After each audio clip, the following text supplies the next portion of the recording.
योगी ऐसा महापुरुष, महापन्नालाल घोष बांसुरी वादक पहले शिष्य उनके हो गए, तिमिंद्र भट्टाचार्य हो गए।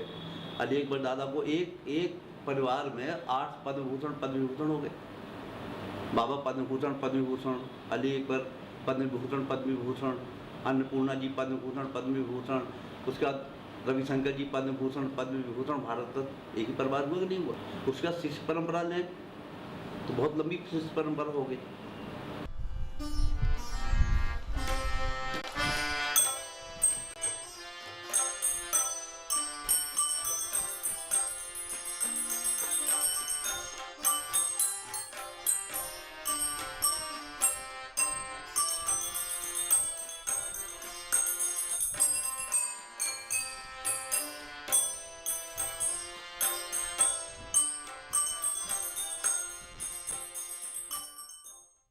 ये जरूर रहा कि कहीं भी मैहर ऑर्केस्ट्रा गया है तो सितार, सरोद, तबला वगैरह वायलिन सब ने देखा हुआ होता था, लेकिन ये अजूबा इतना बड़ा लोग है, क्या भैया यार ये तो क्या दिख रहा है, इतना बड़ा इंस्ट्रूमेंट 4 लोग लेके चले जा रहे हैं। और जब उसको मंच में रखते तो लोग देखते थे कि क्या होगा, तो उनकी मन में उत्कंठा रहती थी जानने की कि अब जैसे बाजा बज रहा है तो कई बार ऐसा होता था एक राग में तुरंत उसका काम नहीं होता, 3, 4, 5 मिनट बाद अलाप हो गया तब उसका काम होता था। तो लोग ये दिखते थे कि अब कब नल तरंग बजेगा तब उसमें मजा आएगा। तो ये नल तरंग की भी एक अजीब कहानी है। बाबा जब लड़कों को पकड़े और शिक्षा संगीत की शुरू की तो पहले जल तरंग चलता था। प्याली, जापान से बने कटोरे आते थे चीनी मिट्टी के, उसमें पानी भर के ट्यून करते थे। उसमें सबसे बड़ा खराबी थी कि पहले ज़माने में ये लाउड स्पीकर वगैरह तो थे नहीं, यानी ध्वन को बढ़ाने का कोई तरीका नहीं था, तो आवाज़ कमज़ोर हो जाती थी। ये 10 जब बाबा के ये 10 बाज बजते थे साथ तो कमज़ोर पड़ जाते थे। बाबा बड़े परेशान थे। एक खराबी, दूसरी खराबी ये कि अब प्रोग्राम के लिए जा रहे हैं तो प्याला क्रैक हो गया। अब वो जब क्रैक हो गया तो बेकार हो गया, क्रैक नहीं होना चाहिए, बिल्कुल कंप्लीट रहे न्यू ब्रेन हमेशा। ये भी उनके सामने समस्या खड़ी हो गई, एक तो साउंड कम और ले आने में टूट जाए, तो अब कहाँ से मंगाए। तो सोचते इन्होंने एक मेटल बनाया, कांसा भी बोलते हैं उसको, उसमें कुछ मिक्स करके उसका साउंड बढ़ाया, लेकिन वो सफल नहीं हुआ क्योंकि वो छोटे बनते तो बजाने में बड़ी दिक्कत थी। तो ऐसा बाबा बताते थे कि राजा साहब के साथ में पैलेस घूम रहे थे, राजा साहब पैलेस घुमा रहे थे, तो जैसे अचानक आज बिजली चली गई, उस दिन भी चली गई लाइट, उनका खुद का पावर हाउस था। तो बाबा आगे बढ़े तो एक बंदूक का पाइप पड़ा था टूटा हुआ, तो एक लात उनका लगा, उसमें तो खन करके हटा, रोल किया, उसमें से जो साउंड निकला तो बाबा बोले अरे महाराज साहब मिल गया, जिसकी मैं तलाश करता था वो मिल गया। कहीं क्या मिला कि वो राजा साहब वो आपका वो प्याला है ना, अब उसको प्यालो ख़त्म करने इसका बाजा बनेगा कि उस्ताद पकड़ दी वहाँ ख़राब है, इसका बाजा बनेगा।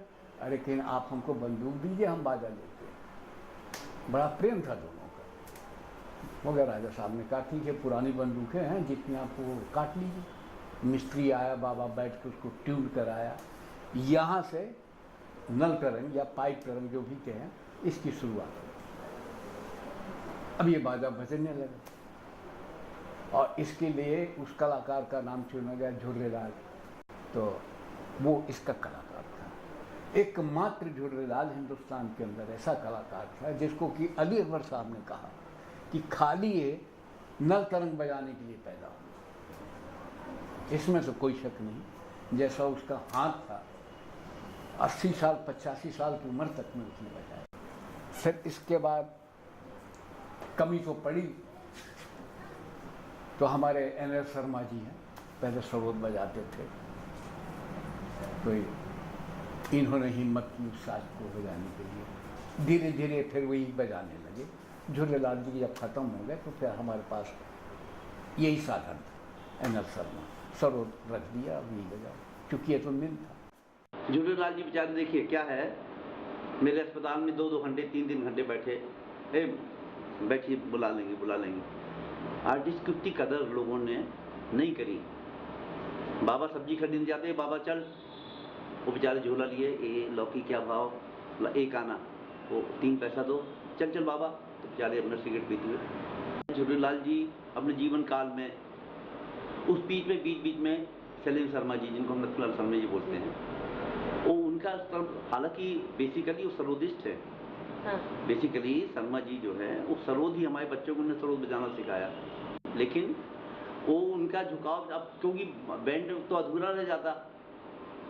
झूलेलाल जी गए, अब बैंड में नल तरंग कौन पकड़े, तो इनका झुकाव इनको भी थोड़ा लगने लगा। जब अपन जाते हैं ना, किसी की इंटरव्यू दे रहे हैं, है ना, तो बोला साला हम इतनी मेहनत कर रहे हैं, पूरा जो श्रेय इसको मिल रहा है, नल तरंग वाले को, सब उसी से पूछ रहे हैं आप कब पैदा हुए, आपसे कब ने सीखा, तो बोले साला हम लोग मरे जा रहे हैं, हमको कुछ पूछता नहीं। तो उन्होंने कहा ये अच्छा इंस्ट्रूमेंट, इसको पकड़ लेंगे।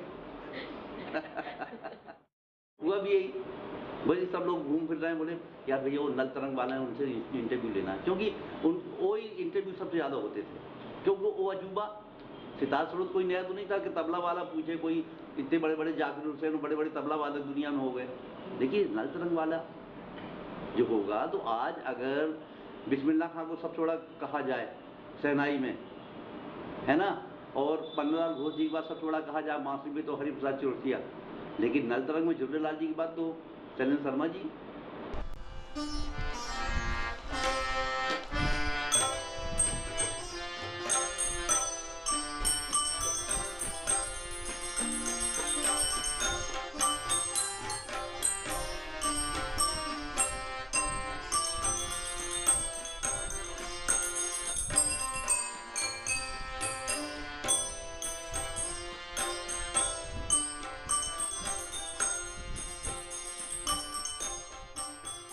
तीन चीज़ें बहुत ज़रूरी हैं बड़ा कलाकार बनने के लिए। सबसे पहला तो है कि उसको टैलेंटेड होना चाहिए, सेकंड अच्छा गुरु, और थर्ड है अच्छी प्रैक्टिस। जब तीनों चीज़ें मिल जाएंगी तो महान बड़ा कलाकार बन सकता है। हमारे पिताजी अच्छे मृदंग या ढोलक अच्छी बजाते थे और उनको शौक़ था कि मैं सीखूं, तो बहुत छोटे की उम्र में हमको तबला सिखाया। और एक बहुत बड़े गुणी थे बावन राव, 52 जिलों में उनका नाम था, तो उन्होंने हमको शिक्षा दिया। उन्होंने जो बीजारोपण किया वो धीरे धीरे बहुत डेवलप हुआ। इतने में मेरा एक दोस्त बोले आपको मैहर तो नहीं जाना, बहुत बड़े उस्ताद हैं वहाँ पे। उन्होंने कुछ बताया तो मैं तो, मेरी इच्छा थी ही बहुत ज़्यादा कुछ आगे बढ़ने की, और संगीत में मैं लाइट म्यूजिक में था, तो उनके बारे में ज़्यादा तो नहीं सुना, लेकिन पेपर में पढ़ा तो मैं मैहर आ गया। मैहर आया तो पता चला कि बाबा टेस्ट लेते हैं सिखाने के लिए, और बाबा रात भर घूमने देखने जाते थे कि ये लड़का क्या कर रहा है रात को। उनका इंस्ट्रक्शन से थे कि आप रात भर बजाओ। खैर हमसे जितना हो सका हमने रियाज़ किया, बिल्कुल साधु के तरीके से। बाबा के सिखाना बड़ा कठिन था। ऐसे खड़े हो गए, दरवाज़ा था हमारे कमरे में, और ऐसे खड़े हुए, बोले बजा, बताओ गागा सागा मापा गावा, और फ़ौरन निकालना है। थोड़ा सा भी देर हो गई तो बाबा से डरते थे, तो कॉपी निकाल करके उसको लिखे। तो बाबा ने देखा कि मैं कॉपी में, तो बहुत गुस्सा हुए, बोले कॉपी में कितना करेगा। तो धारा प्रवाह बोलने लगे, सर लिख अब कैसे जल्दी लिखें।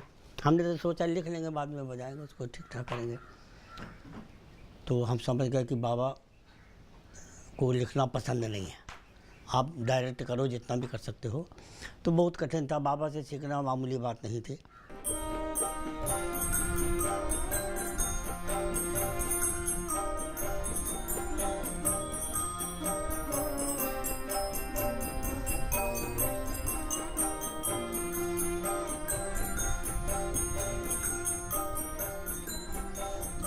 यहाँ एक बात याद आती है कि हमने बड़ी अच्छी जगह और अच्छी पोस्ट को मैहर बैंड में सरोद बजाने के लिए और मैहर बैंड में रहने के लिए अवॉइड कर दिया।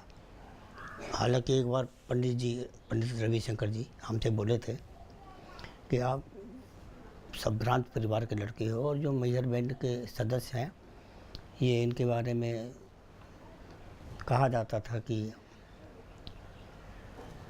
अनाथ हैं, गरीब हैं, अनपढ़ हैं, इस प्रकार का ऐसा, तो यहाँ क्या करोगे। मेरी हालत ये थी कि वो आदमी कैसे भी हो, जो बजाते थे बहुत अच्छा बजाते थे, और जैसे एक पहाड़ में चींटी चली गई, शक्कर का पहाड़ में, इतना उसका पेट नहीं कि खा सकती रही, और मैं इतना सीख नहीं सकता था। वो चींटी जो है फिर पहाड़ के चक्कर लगाते रहती है, फिर कहीं नहीं जाती। जब मैंने देखा कि यहाँ तो खजाना है बाबा का, तो फिर मैंने अच्छी से अच्छी जगह छोड़ दी। और मैहर बैंड मेरे भी बचपन से ये थी कि कोई भी, कभी चेलो, कभी इसराज, दिलवा, कभी सितार, कभी सरोद, कभी हारमोनियम, तबला पहले से मैं थोड़ा बहुत जानता था। तो ये थोड़ा सा टैलेंट था हमारे अंदर। यहाँ शारदा देवी के जो बड़े पुजारी, उनके बड़े लड़के देवी प्रसाद उनका नाम है, वो मेरे परम मित्र थे, अभी हैं वो। तो उन्होंने कहा, शैलेंद्र बाबू मेरे को बोलते थे कि एक बार देवी जी में बैंड का प्रोग्राम हो जाए तो कैसा है। हमने कहा बहुत अच्छा है। तो उन्होंने सब इंतज़ाम माइक वगैरह कर दिया। हम लोग यहाँ से पहुँच गए, नलतरंग भी पहुँच गया। नलतरंग तो पहुँच गया, लेकिन उसके कलाकार बुढ़े भी थे, झूलेलाल जी, वो नहीं जा पाए। अब नलतरंग लगा है, अब देर हो रही है, उनका पक्का हो गया कि वो नहीं आएंगे। तो हम बैठ गए नलतरंग के सामने बजाने के लिए। इधर नलतरंग, पीछे हम, उधर सामने देवी जी। और एक है झिंझुटी राग में एक प्रार्थना है देवी जी की, छोटी सी, उसी से शुरुआत की। हमने हाथ रखा, पहली बार हम उसको पकड़े जो बजाने वाला है, और फिर थोड़ा सा तो याद है हमको कि हमने शुरू किया था पहली लाइन, लेकिन जब पूरा बज गया, करीब 10 मिनट की चीज़ है, तो लोग कहते हैं वहाँ के कि आपने तो बहुत अच्छा बजाया। हमको नहीं मालूम कि हमने क्या बजाया, ये आपसे सत्य बता रहे हैं कि हमको उस समय होश जैसा नहीं था, कुछ याद नहीं था, क्या बजाया, कैसे बजाया, कुछ मालूम नहीं, बजा गया। तो वहाँ से हमारी शुरुआत हुई। इत्तेफाक की बात, एक बार और ऐसा हुआ कि कलकत्ता में 30,000 श्रोता थे, 30,000 सीटर है, नेताजी इंडोर स्टेडियम। तो पहले सलील चौधरी जी का म्यूज़िक चल रहा था, वो थे वहाँ पे, अपना उनका प्रोग्राम चल रहा था। उन्होंने जल्दी जल्दी ख़त्म करवाया, क्योंकि मैहर बैंड को बहुत इज्जत देते थे वो लोग। चलो, हम लोगों का स्टेज सज गया, बजाने बैठे, झूलेलाल जी बैठ गए बजाने के लिए, और वो भी इत्तेफाक से कि थोड़ा सा बजाया होगा कि गिर पड़े नलतरंग में ऐसे ही। उनका सर जो है नलतरंग में ऐसे हो गया, और प्रोग्राम चल रहा था, बीच में हो गया। उस समय फिर हमको बजाना पड़ा। तो हमको इतना तो मालूम नहीं है कैसा बजाया, लोग बात कहते थे कि ठीक बजाया, और हमारा फिर परंपरा धीरे धीरे चल पड़ी कि हम नलतरंग बजाना शुरू कर दिए। हम लोग 2 आदमी बचे, उनकी भी डेथ हो गई, कोई था नहीं। तो अगर हम नलतरंग नहीं, बाबा का आशीर्वाद नहीं होता, नहीं बजाते 25 साल तक, तो नलतरंग का क्या होता, मैहर बैंड का अस्तित्व खत्म हो जाता। वो पेपरों में नहीं निकलता रहा कि अब तो मैहर बैंड का अस्तित्व खतरे में, ख़त्म हो जाएगा, इतनी अद्वितीय बाबा का ईजाद किया हुआ इंस्ट्रूमेंट। तो ये बाबा के आशीर्वाद ने है रखा है हमारे माध्यम से। तो नलतरंग तो अभी चल रहा है, आगे कौन बजाएगा, हम भी तैयार हैं सिखाने के लिए। हमारे पास जो है एक इंस्ट्रूमेंट जो है अच्छा है, लेकिन कोई सीखने वाला नहीं है, भविष्य अच्छा नहीं दिख रहा है। आगे देखिए, परंपराएं चलती रहती हैं। अब वो देखिए, बहुत बहुत चीज़ों में फ़र्क आ गया है, ठीक है ना। अभी इतना मैकेनिकल हो गया, आत्मा नहीं रही। पहले गुरु शिष्य परंपरा होती थी, तो लोग जूता में पालिश भी करने में अपना श्रेय समझते थे कि चलो आज हमने इनका पालिश किया, आज हमने इनको खाना बना के खिला दिया। वो गर्व से लोग कहते थे कि मैं इनके यहाँ ये करता हूँ। आज लोगों को शर्म महसूस होती है। दूसरी परंपरा में मेरा भतीजा सीखता है छल्लू महाराज जी के यहाँ, तो वहाँ पर कपड़े भी उनके धो देता, वो भी करता। और क्या छल्लू लाल जी मिश्रा जी ने उनको क्या तालीम दी है। तो जो मन में भाव रहेंगे गुरु के प्रति, है ना। आजकल अब देखिए 2 साल सीखे नहीं, उस्ताद हो गए। 15 अली अकबर दादा 18 घंटे रियाज करके तब सुबह से लेके शाम तक, तो ये संगीत में फर्क हो गया। लेकिन आज जो शर्मा जी ने किया अपने जीवन काल में, जब तक रिटायर्ड नहीं हो गए, है ना, कहीं से उन्हें झूलेलाल जी की कमी महसूस नहीं हुई। अब देखिए ना, वो उस तरह के शिष्य तैयार हो। एक तो देखो वो इंस्ट्रूमेंट ऐसा नहीं कि आप बाजार से खरीद लो। उनका अब इनका हमारा भतीजा है जयंत, उसकी बेटी को सितार पसंद है, उनका ले आओ, छोटा सितार उन्होंने दे दिया। लेकिन नल तंग बढ़ाने में 50 नलियाँ काटी जाए, बंदूक इकट्ठी किए जाए, या उस तरह के उसको ऑर्डर करके बनाया जाए, है ना। इंस्ट्रूमेंट ऐसा नहीं है। ये तो खास आदमी ही ऑर्डर करके, जिसमें कम से कम 50,000 रुपये कम से कम लगे, है ना। और फिर उसका यही कैरियर उसको बनाना, तो अकेले में तो बेकार है।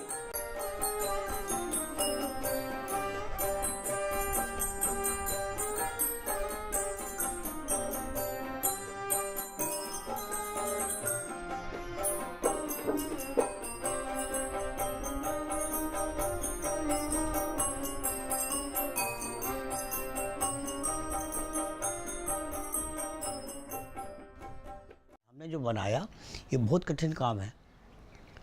पहली चीज़ तो अच्छी आवाज़ वाला पाइप मिला, तो उसमें बंदूक की नली वाला मिल गया। हमने जो बनाया कि कितना वो अपने यहाँ पे जो है कितना मुश्किल पड़ी कि एक सूती कम है तो उसको काटो या घिसो, लोहा को घिसने में कितना दिक्कत होती थी। तो ये तो इस तरीके से उन्होंने नल तरंग तैयार किया। अब तो 2-3 ठो हो गए हैं।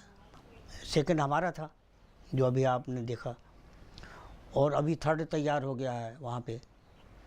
और वो जो ओरिजिनल था बंदूक की नली वाला, क्योंकि बहुत 100 साल बहुत दिन का हो गया, तो स्वर घटते बढ़ते रहते हैं, उतर भी जाते हैं, आवाज़ भी उतनी ज़्यादा वाइब्रेशन उसमें नहीं होता है, तो उसको तो रख दिया गया अच्छे ढंग से।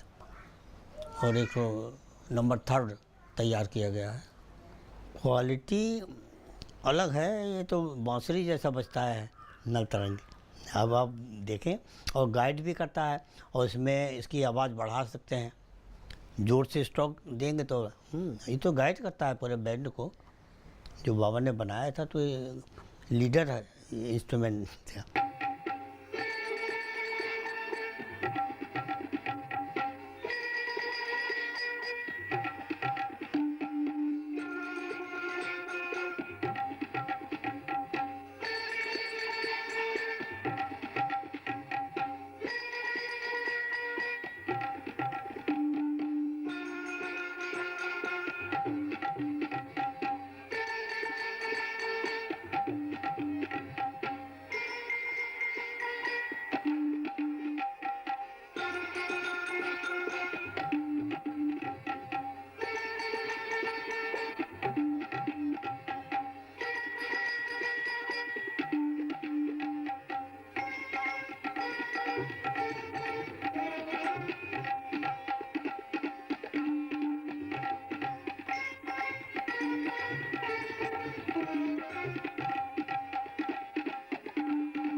आगे क्या होगा ये मुझे नहीं मालूम, लेकिन बाबा का मैहर बैंड और नल तरंग आज जिंदा है, तो बाबा के आशीर्वाद के कारण।